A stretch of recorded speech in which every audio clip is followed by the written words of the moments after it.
The story I am about to share with you happened in the town where my father grew up, and it is one of the most chilling tales I have ever heard. My father grew up in an old coastal town, where legends and superstitions are things that are taken very seriously. Near his house there was an abandoned property that aroused the fear and curiosity of all the locals in equal measure. This was a huge and architecturally beautiful house, whose foundation dated back to colonial times and originally belonged to a wealthy Spanish landowner. But in the early 20th century it was bought by an Afro-descendant landowner named Ernesto Anserni. Even my father said that many neighbors were convinced that they had a kind of satanic pact that had been passed down from generation to generation, and this was the reason why they became a very wealthy family. Perhaps one might think that these statements were just conjectures and hearsay of envious and malicious people, with nothing better to do. But in reality there was a good reason for the townspeople to think this way. And that is that in that huge house that was protected behind high concrete walls, very strange and chilling events began to occur that over the years gave rise to all kinds of speculations. It all began in 1920, when one morning, for no apparent reason, Ernesto Anserni locked himself in one of the rooms of the house and set fire to himself, thus ending his life. This event shocked everyone in the village, not only because it was the first time that something so horrible happened in that place, but also because, according to the story, a few days before that terrible event, Anserni was seen in the company of a huge black dog that no one had ever seen before. It was said that the animal appeared out of nowhere and did not leave the man's side at any time. This was too strange because the neighbors claimed that in all the years Anserni had lived in that place, he never had a pet. In fact, the people closest to him claimed that he never liked animals, and what was even more suspicious, after his death, they never saw that creepy animal again. After the tragedy, Ernesto Anserni's wife decided to move to another place with their 3 younger children, while their eldest son stayed living in the property until 1940, when he also died in strange circumstances in the same house, when he was the same age as his father, 40 years old.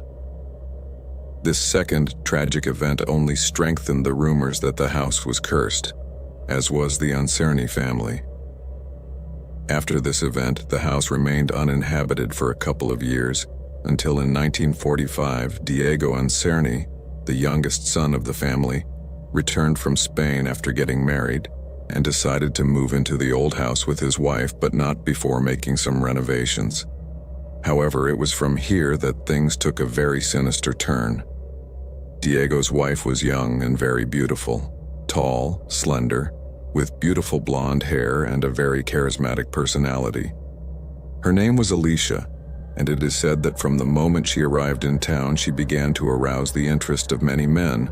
The girl received many compliments wherever she went, and some men did not even care that she was married to try to court her, sometimes even in front of her husband.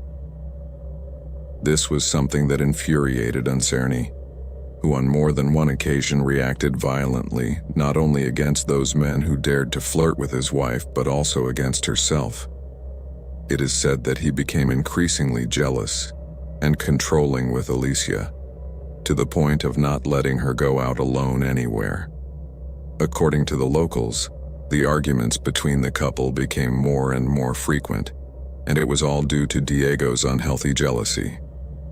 However, just a couple of years after moving into the house, a new tragic event shook the town, and once again, it was related to the Anserni family. One morning, the town awoke to the news that young Alicia de Anserni, only 22 years old, had taken her own life. Her husband had allegedly found her hanging from a rope in her bedroom. This caused an enormous commotion in the place, first because due to her kind character and her great personality, the young woman had won the affection of all her neighbors, and second, because no one believed that she had attempted against her own life. Everyone suspected that it had been Diego for his sick jealousy, who had harmed his young wife. Although the prefect of the town took the husband's version as true, the people never believed it, since it was well known by all that he had connections with the wealthy family and that he owed many favors to the Anserni. However, it was the chilling events that began to occur since then in that huge house, which ended up strengthening in the town the belief that Diego Anserni had indeed murdered his wife and that the house was really cursed. Since that tragic event in 1945, very strange and chilling things began to happen in the Anserni house. Contrary to what many expected, Diego continued to live on the property for a few more years, but spent most of his time at the family estate. The man also had a large wall erected around the building, but even so, it was inevitable that the neighbors would notice the strange noises and unexplainable events that occurred there, regardless of the time of day or whether the owner was there or not. In the house you could hear banging on the walls, lights turning on and off by themselves, objects falling to the floor, and what was more terrifying, at night, when everything was silent, you could hear a woman crying in the distance and sometimes screams and even laughter. Everyone in town was sure that it was Alicia's spirit wandering around that house looking for justice, since the closest neighbors believed that all these supernatural events, the noises, the flickering lights, the objects hitting the walls and the woman's crying, came precisely from the room where Alicia's lifeless body was said to have been found. A few years later, Diego Anserni met another young woman, daughter of a well-known landowner in the area, married her and moved to a nearby town, leaving the house completely uninhabited. But the villagers say that every week he returned, according to them, with bags full of candles, flowers, and offerings to try to appease the angry spirit of his deceased wife. But that was of little use, since those supernatural events continued to occur. As time went by, the neighbors became accustomed to these events and the house became a sort of icon of the town. However, it would be 40 years before an extraordinary event finally brought to light the whole truth about what really happened to Alice of Anserni. But no one was prepared for that chilling revelation. In 1986, when my father was 11 years old, the legend of the cursed house was already well known in the village and beyond. As over the decades the legend spread, and many curious people came from far and wide to see the property and see if the legend was true. Throughout the decades, several people tried to buy the property, but Diego Anserni never accepted any offer. There were also many curious people who tried to enter the house, but this was almost impossible, since there was no way to jump over those huge walls, which were also protected with spikes on top. However, in 1985, there was a big alluvium in the area. So many properties were lost and others were seriously damaged. Until then, nobody had noticed. But apparently, in this natural disaster, a big rock hit the back of the wall that protects the house, which was completely covered with weeds, and the impact opened a big hole in that part. One afternoon, my father was playing soccer with other children from the village when one of them kicked the ball so hard that it went behind the cursed house. Seeing the direction the ball had taken, the boys looked at each other and decided to make a challenge to draw lots to see who would go into the area to look for it.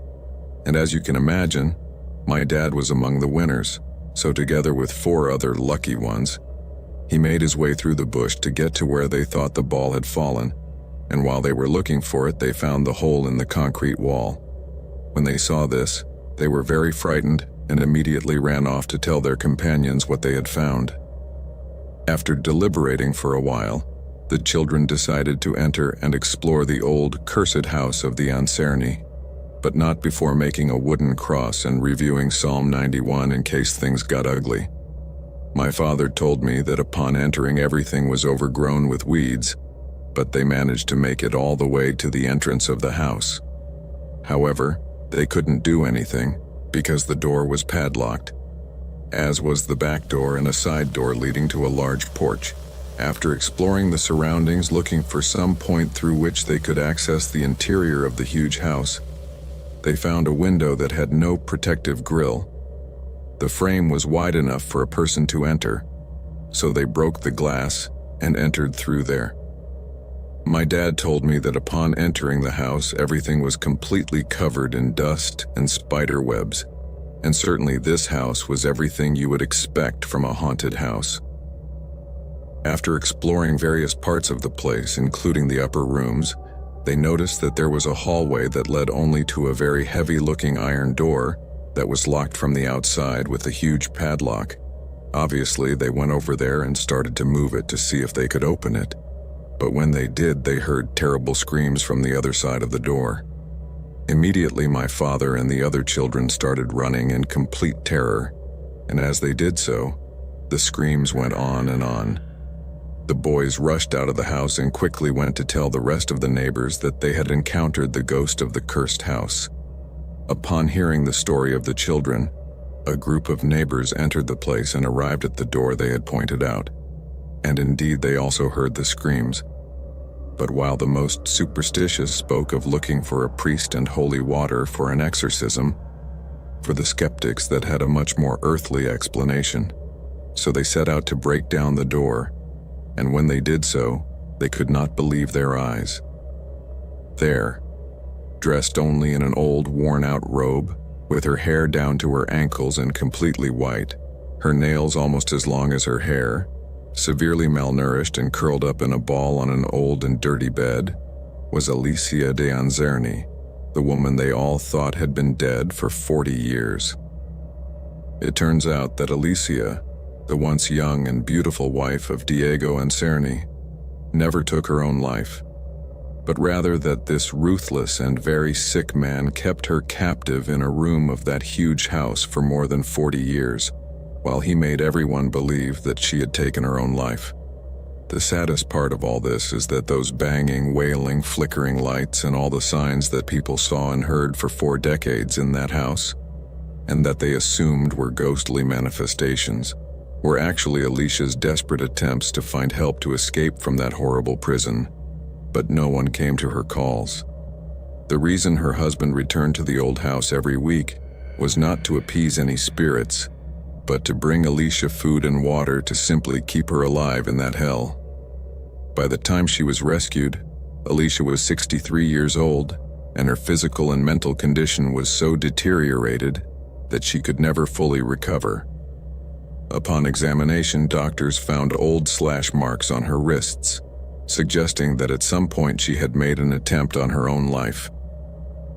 After the discovery, the authorities reported the truth to her relatives in Spain, who were just as dismayed as everyone else in the village, as they too were told that Alicia had not been among the living since 1945. Fortunately, they took her back to her native country to take care of her, and there she spent the last years of her life with her loved ones, until she finally departed this world at the age of 85. As for Diego Anzerni, he was imprisoned and sentenced to 40 years in prison for his crimes, but only 2 years after his arrest, he was diagnosed with prostate cancer, and after suffering from this disease for 3 more years, he finally lost the battle and passed away at the age of 68. My father told me that after this terrible event came to light, Diego's children decided to demolish the house and donated the land to a non-profit foundation to build a children's hospital, probably with the intention of clearing the family's name a bit, and in a way to erase from the town anything that could remind this macabre and shameful episode of their history.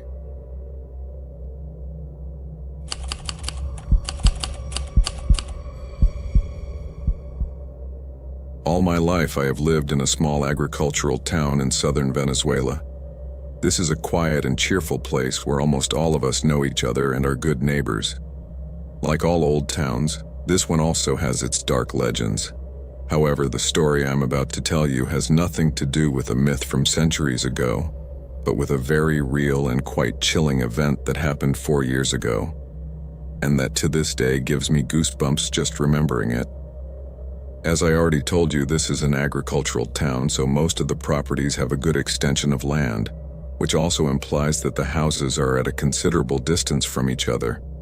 Some properties are located in more privileged areas than others. By this I mean that they are on land that is very good for planting, or they are very close to a natural water source, such as a spring or a creek. These types of properties are very sought after here, and hardly any of them are unoccupied, because it is enough to say, "I want to sell," to immediately have a good wad of cash in hand. That is why I was always intrigued by a particular property, whose original owners I never knew because they left town long before I was born. This house, despite being a spectacular construction, almost a mansion, and located in one of the most privileged lands in the area, very close to a natural spring, was abandoned more than 40 years ago, and no one has returned to occupy it. Occasionally someone has stayed there for a few days, but they either left very quickly or did not come out alive. I remember once when I was a child, I asked my grandfather about the owners of that house, since it was located on top of a hill and easily visible from the main road. He told me that the owner of that beautiful hacienda was an old friend of his, a very prosperous businessman who owned a network of greengrocers well known in the city. But after his wife died of leukemia, the man went into a terrible depression and took his own life in that house. My grandfather told me that after the tragedy, one of the man's sons came and stayed there for a while, but it took him longer to remodel the house and build the pool than to leave the place and sell it immediately. Then came the new owner, who, according to what he told me, was a cattle rancher. He moved in and had grass planted all over the place and also some trees, which are still there. He also built several paddocks and even installed an irrigation system that is still there, although it probably does not work anymore. However, this new owner never got to put a single cattle there, because only a few months later, another tragedy occurred, and this man was also found hanging there. Although his death was declared a suicide, the man's daughter accused one of the workers of the hacienda of having committed the crime, since he had had problems with her father a few days before, and according to her, her father had no reason to do something like that. He was a cheerful, healthy man with a happy life and many plans for the future, so she was totally convinced that in reality, this employee had committed the crime and altered the scene to make it look as if her father had taken his own life. However, the man denied everything, and the authorities found no evidence to incriminate him. Since then, the property was left alone, since after all that happened, the young woman left the country and abandoned the place.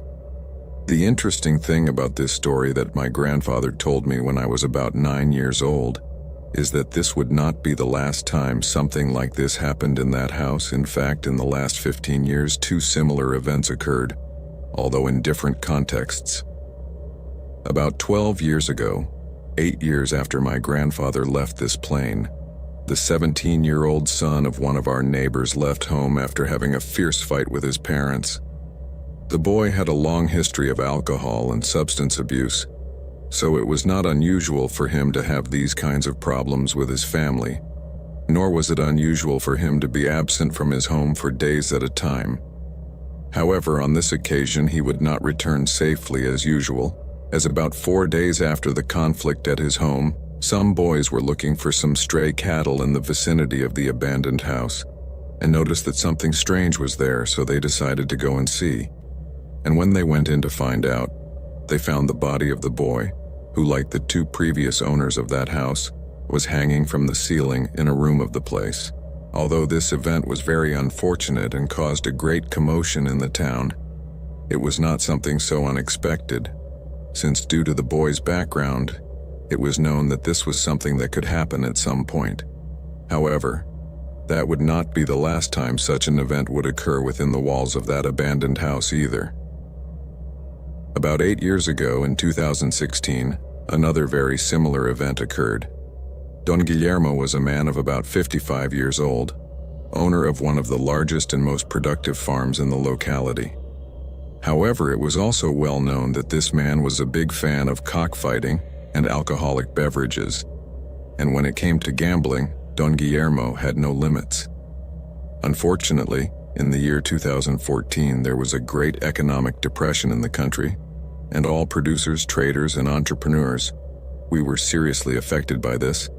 Most of us lost a lot of money due to the sudden devaluation of the currency, so we had to adjust our budgets and take important economic measures to be able to overcome that moment of crisis. But this was not the case of Don Guillermo, since this gentleman never wanted to change his lifestyle of wastefulness and gambling, and even worse, when he saw that he was losing a lot of money. Instead of stopping gambling for a while, he considered that he could recover what he had lost by betting even more. To make a long story short, I will tell you that in just a couple of years, Don Guillermo went from being one of the most prosperous landowners in the area to losing literally everything in gambling debts, including his ranch, which he ended up selling at a skinny chicken price to pay a millionaire debt he had with his suppliers and the bank, since he had gambled literally everything and had no way to pay. Due to all his bad decisions and his gambling addiction, Don Guillermo's wife had left him in 2015, a year before the event, and had gone to live abroad with his children, so he was completely alone. With nowhere to go after losing his home, the man began staying in the abandoned property and started selling cheese door to door in town. But just as importantly, everything he earned was spent on gambling and alcohol on the weekends. It was clear that this man was not well mentally or emotionally at that point in his life. That is why when the news came that he had ended his life in that house he had been occupying for several months, this did not surprise anyone either. Although this event had already been repeated on other occasions in that property and almost always in the same way, the truth is that in all cases it seemed that these people were simply victims of their own circumstances. Obviously, there were never lacking some superstitious people who said that the house was haunted and things like that. But due to the way in which all these events occurred, there was no reason to believe that they were related to anything other than the misfortune of each one. However, I soon realized that I was very much mistaken, and as we say around here, de que vuelan, vuelan, that they fly, they fly. The next thing I am going to tell you involves my best friend, whose real name I am going to reserve out of respect for him and his privacy, so we are going to call him Luis. Like me, Luis was also born in this town and has lived here all his life. We are the same age and our mothers are very good friends, so you can say we have known each other since we were born. Likewise, we both got married and raised our families here. But in 2020, during the quarantine for COVID-19, my friend Luis and his wife, like millions of couples around the world at that complicated time, began to have problems living together. Whether it was the stress of confinement, the economic problems of not being able to work, the anguish of fighting against an invisible enemy, or all of the above. The fact is that things became very difficult in that marriage, to the point of not being able to live together. But at that time, with the imposed social isolation, there were not many places to go if you had problems with your partner. However, Luis found a solution to that, and yes, he did exactly what you are imagining. After having a fierce fight with his wife, my friend picked up some of his belongings, some clothes, and left for the abandoned house. Although I couldn't meet up with him for obvious reasons, we talked on the phone almost every day, and while I knew he was somewhat affected by the whole situation with his wife and the whole quarantine mess, he showed no signs of depression or being desperate. In fact, whenever we talked, we always ended up making jokes and laughing about anything. And just the last night I talked to him while he was in that house, we ended the conversation laughing out loud about all the crap we were going through because of a stupid bat, and before hanging up, I agreed with him to go in the morning to bring him some basic supplies and also to lend him my headphones so he could entertain himself listening to music, since he had forgotten his at home before leaving. He thanked me and told me that would be great because he was starting to get bored and hated to sleep early. Then we hung up the call, and that was it. That's why I couldn't believe my eyes when I arrived that morning at the abandoned house and saw him through the window with his neck tied to a rope, the other end of which was tied to a hook in the ceiling, and witnessed the precise moment he jumped off the bench he was standing on and was suspended in the air. I can't even describe what I felt at that moment. I can only say that all the air I had in my lungs came out in one blow. I threw all the bags I was carrying immediately, jumped out the window, and almost in a split second I was inside that room holding the weight of my friend's body with my arms and screaming for help at the top of my lungs. As I held him, I called out to him and tried to get him to react, but he was completely unconscious. I knew that not enough time had passed for him to suffocate, but my biggest fear was that he had broken his neck the moment he jumped. It's impossible to describe the level of anguish and despair you can feel at a moment like that. Plus all the helplessness of not being able to do more than pray that the worst hadn't happened. But among the 10,000 things that were going through my head in those few minutes before a crowd arrived to help, there was the question, why? What happened in those 8 or 9 hours for him to make the decision to do something so desperate and so unbecoming of him? I swear, if I had not been there and seen with my own eyes that he really did it, I would never have believed it. After a few moments, a large number of neighbors arrived, alarmed by my cries for help. One friend cut the rope, while others helped me to lower Luis and tried to give him first aid.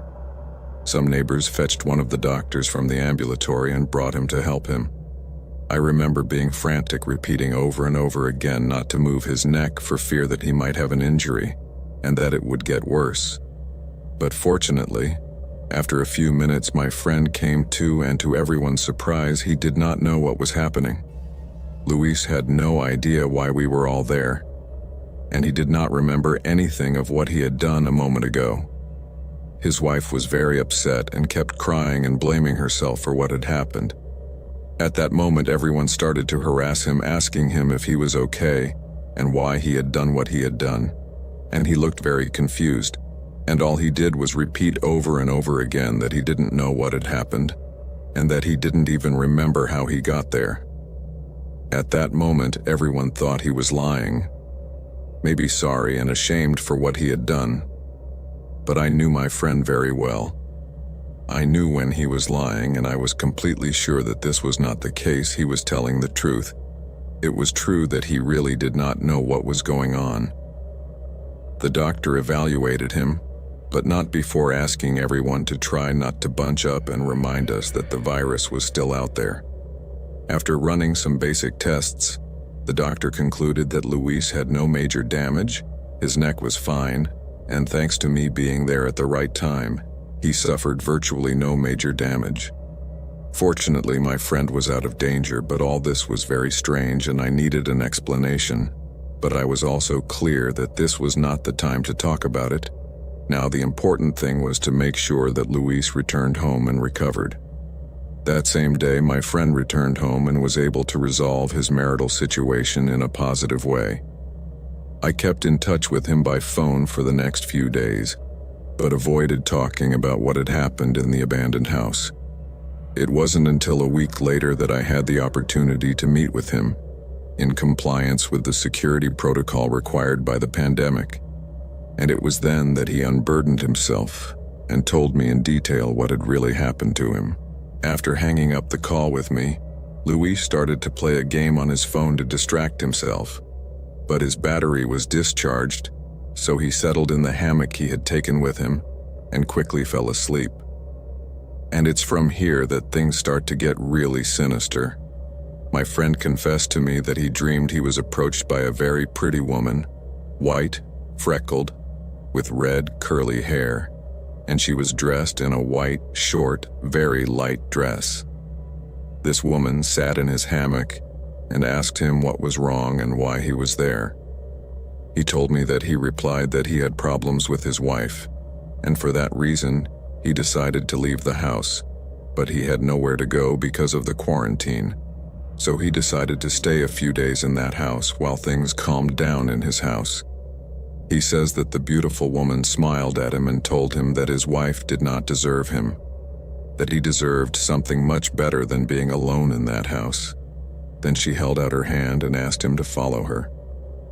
As if bewitched by her beauty, Luis did as she asked, took her hand and began to walk behind her, while the woman guided him through the house and directed him towards a kind of garden that could be seen on the other side of the front door.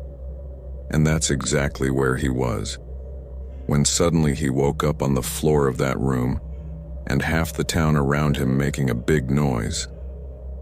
This confession from my friend left me completely frozen and gave me goosebumps because I know him well enough to know that he was not lying or exaggerating anything. This made me think of the 4 previous victims, and that maybe this was actually what happened to them too, they just weren't as lucky as my friend. After going through that very frightening experience, Luis started attending a Christian church with his wife and children, and sometime later he was baptized in that religion. It took several months before my friend dared to share this testimony with the neighbors. Some believed him and others did not. But the truth is that since then, no one ever dared to stay in that abandoned house.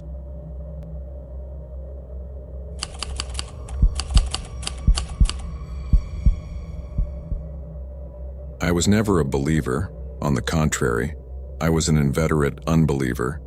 So all those stories about apparitions and scares that I grew up hearing in my native Mexico, instead of scaring me, made me laugh, because it seemed ridiculous to me that at this point in life, people still took seriously those superstitions that people invented in the old days to scare children. But as I said, that was before I came face to face with terror and had to swallow my words. I was 19 years old and had just passed my second semester of economics at UNAM. It was my vacation, and I still didn't have any plans. So when my grandfather told me he would travel to the Petén jungle in Guatemala in search of a miraculous plant, I didn't hesitate for a minute to sign up for the adventure. To put it in context, my grandfather was a botanist and had a store where he sold all kinds of ointments and natural remedies that cured any ailment. So he used to travel frequently to the most remote places of the continent in search of exotic plants and ancient recipes to prepare their products. On this occasion, the destination was the Petén jungle in Guatemala, where there was a plant that, according to the Itza, one of the many Mayan peoples of the area, was capable of curing cancer. For me, accompanying my grandfather on one of his expedition trips was a lifelong dream, as I grew up listening to the stories he told about all the places he had visited and the fantastic adventures he had experienced in each of them. So I was very excited and anxious to leave for Guatemala with him. However, I never imagined that I was about to regret that decision to the bone. The trip was long and bumpy, almost 2 days on the road from Mexico City to the Petén region, as there was bad weather, and we also had to stop to get some sleep on the way. But we finally made it to our destination, a small Mayan village in the middle of the rainforest. There we were welcomed by the village shaman, who was an old friend of my grandfather's and a very hospitable man, although with a somewhat gloomy air. He had already reserved a couple of hammocks for us, and his wife was preparing dinner. But I was so exhausted that as soon as I lay down in the hammock, I fell into a sleepy coma until the next morning. I was awakened by the murmur of voices speaking in a language I did not understand. It was the shaman and my grandfather, who to my surprise was very fluent in the Mayan dialect. However, they seemed to be having a small discussion at that moment. When they heard my footsteps, they both turned to look at me, and I could notice that the shaman looked very worried. Apparently, he did not agree with my grandfather's decision to go and look for the plant that morning.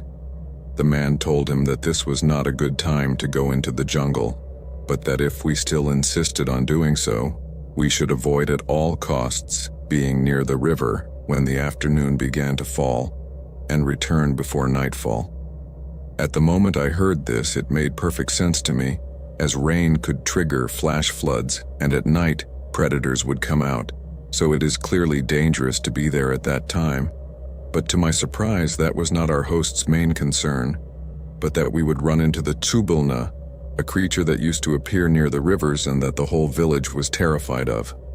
I confess that I almost burst out laughing right there, but I restrained myself so as not to be disrespectful. although the truth is that I found the whole thing very funny. However, it was enough that we went out in search of a guide to accompany us, to realize that the people of that community really took this scare very seriously, since no one wanted to go with us, not even because we offered them good pay.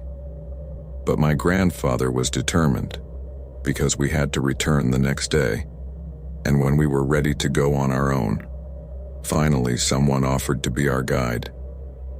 A little boy of no more than 12 years old, thin and short, who seemed to be the only one who was not afraid of the tsubilna. So we left with him in search of the plant, but totally ignoring the horror that awaited us in the interior of that jungle. The weather was nice that day, but from the beginning everything felt strange. There was a kind of heaviness in the atmosphere that I could not explain. The boy remained silent during the whole journey, and the only thing he carried with him was a kind of bamboo stick that I thought it was to move away the vegetation, but he carried it tied to his waist and never used it. After walking for several hours following the river, the afternoon began to fall, and the boy finally opened his mouth, only to tell us that we should move away from the river and continue along the mountain. But this meant lengthening the journey because it was closer by the river. But the boy insisted that we could not be near that river because it was already beginning to get dark. We refused because we knew it was faster to get to the site by the river, and we were in that dilemma when suddenly a storm came out of nowhere. Something that is not uncommon in rainforest, but this was quite unusual. The black clouds covered the sun in just a few seconds, and a rain began to fall. But not only that, but behind the sound of rain and thunder, another noise could be heard, something that began as a kind of whisper, but gradually became a sobbing like a wailing cry that was clearly a woman's. The boy froze for a moment and then shouted desperately for us to get out of the water and run after him. We did, although we didn't quite understand what was going on. However, not only did the sound not stop, but the farther we went, the closer we heard it, as if it were following us. The boy led us to a stone cave where we took shelter from the rain, but no one prepared us for what was about to happen. Suddenly everything went dark, as if a black shadow had settled over us. The rain could no longer be heard, only the wailing cry of that woman, which little by little was transformed into a deep, torn cry that froze everyone's blood and made every hair on our bodies stand on end. The crying grew louder and louder until it turned into screams of pain that echoed throughout the forest. It was totally chilling. I wanted to think with all my might that it was some kind of exotic animal making that kind of sound, but I had never in my life known of any living creature that could make a noise like that, let alone that loud. The deafening cry continued, and it sounded like they were screaming in our ears. My grandfather and I looked at each other petrified, and suddenly it dawned on us who that specter that the Itza called Tsubilna, and that they were so afraid of, really was. This was La Llorona, the very same Llorona that I didn't even believe in, until I had her right there in front of me. While my grandfather and I remained paralyzed, without giving credit to what we were living in that instant, the boy took out the cane that was tied to his waist and began to hit the ground while he repeated some words in his language. It was then, when the crying began to be heard louder and more desperate, as if it was among us, until finally, a last scream was heard so loud that it almost left us deaf. And after that, everything was in complete silence. It was as if time had stopped for an instant, and as quickly as it came, it simply disappeared. It was so bizarre and so fast everything that happened, that if my grandfather had not been with me seeing and hearing the same thing I did, I would have really thought it was a dream, or that on the way I inhaled the spores of some hallucinogenic jungle plant and had a kind of trip at that moment. But no, believe me or not, it was completely real what we lived, and very scary too. After a while in which everything remained in complete silence, we finally came out of the cave. Everything was normal. The night was beginning, the moon was shining, and the whole jungle was calm, as if nothing had happened. That night we spent in the cave, as we did not dare to go any further.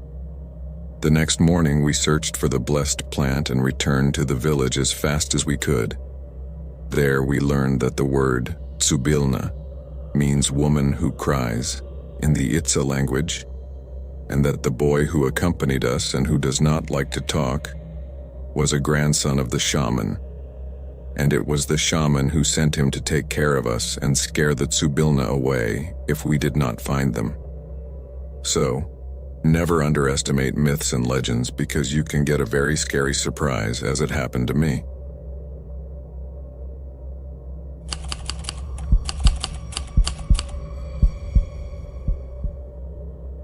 When I was 8 years old in the early 80s, I lived with my parents and my brother in a small town in Mexico. Although it was a fairly small place, it was very well organized. There was a school, a small police station, a health center, and even a small fire station. Although many years have passed since I lived there, I remember it very clearly, so much so that I could make a sketch of the whole town just with what I have in my memory, since I rode up and down it many times on my bicycle.